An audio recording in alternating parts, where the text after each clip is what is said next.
Hi, it's Tuesday, and I am here with a video, like I'm doing on Tuesdays and Fridays. And of course, I don't know if you're following me on Facebook or my blog or whatever, you're seeing I've been struggling, of course, with how all this feels. You know, the shooting that just happened in Las Vegas and the heartbreak of how things are right now.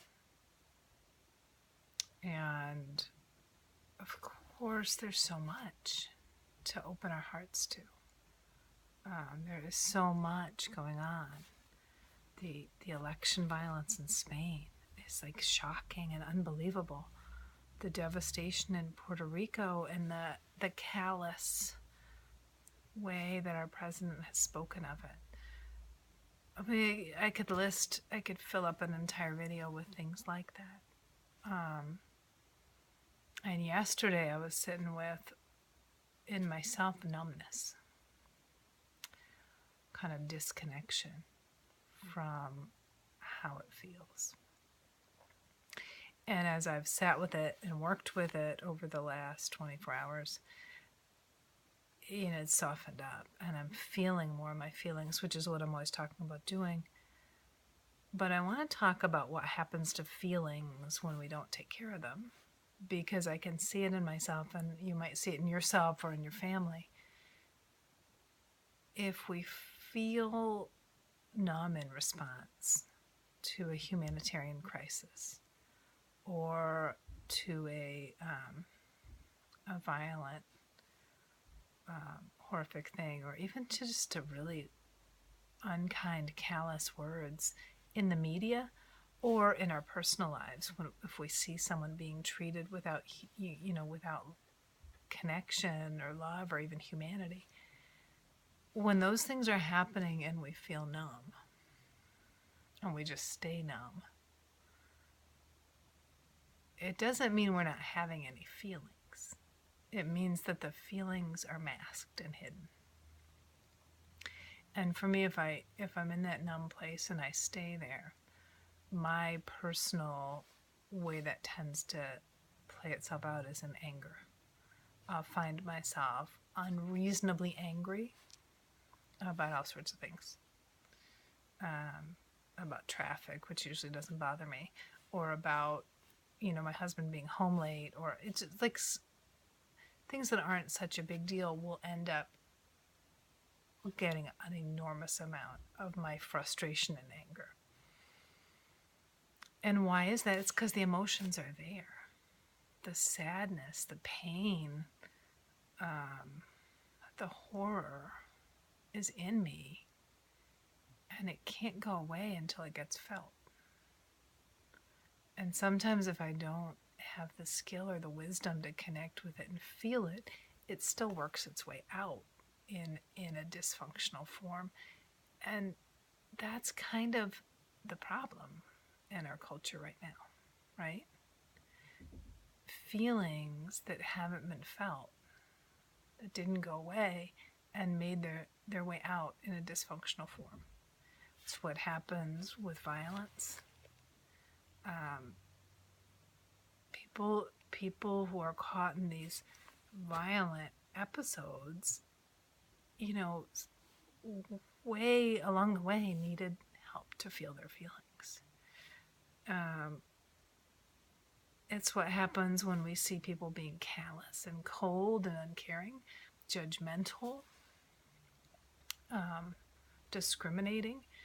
If people aren't feeling their feelings and just recognizing them as feelings, they're acting them out. Sometimes repressing them and then acting them out. Sometimes just plain old acting them out. And the more we can each stop and feel what we feel, even if it takes a long time, even if it starts with just simply feeling numbness, or even if it starts with just feeling anger and thinking, this isn't helpful, why be angry?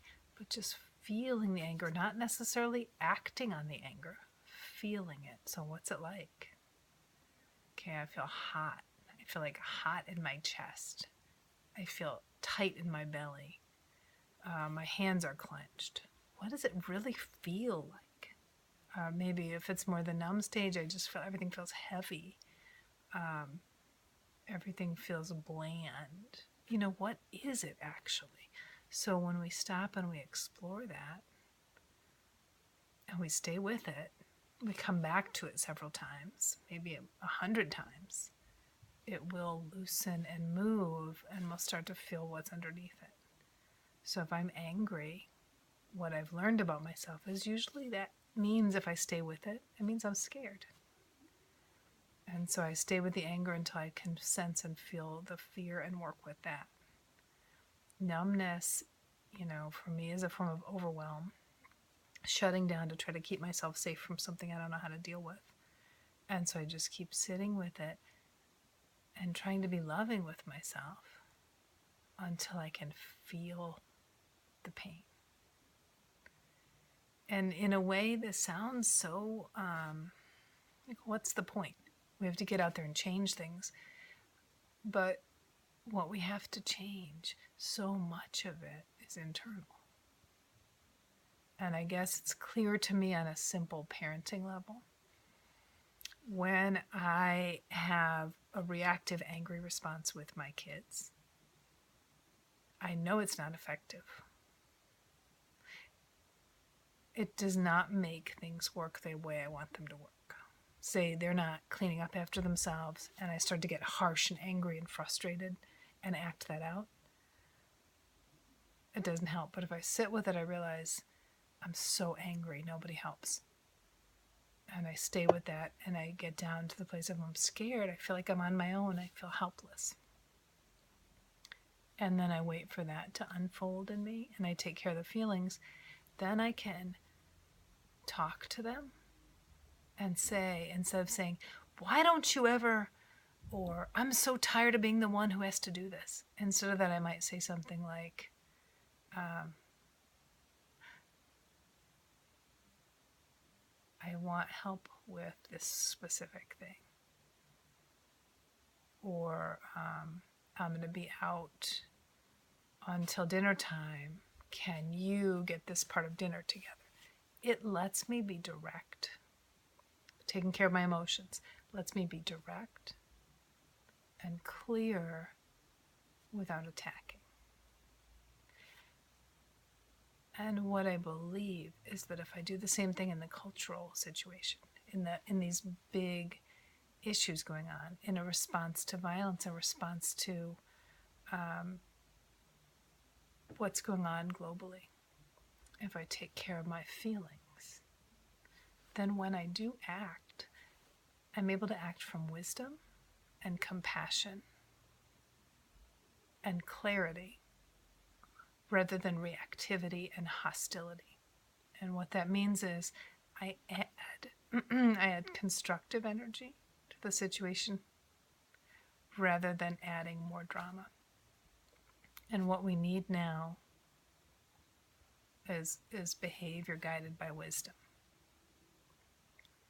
So what I would ask you to do, if you, like me, sometimes struggle with feeling your feelings, is to try this. Just really try to feel what you feel without really doing anything yet. And let your feelings go through a number of layers until you hit a moment when it's clear to you that you feel moved to say something out of your wisdom or out of your love or out of your compassion, or that you feel moved to do something out of your wisdom, love, and compassion, not out of your anger or fear or helplessness. And I hope that makes sense. And comment if you have questions, and we can kind of work through it, because it sounds vague and kind of helpless just to feel our feelings. And I'm not saying sit in a room by yourself and just feel the feelings forever, but let the feelings be felt so that they can move through you, and then you can act out of wisdom. Okay, well, thanks for listening. It's been a longer video than usual. and I appreciate your hanging in, and I am wishing you a beautiful day. Thank you.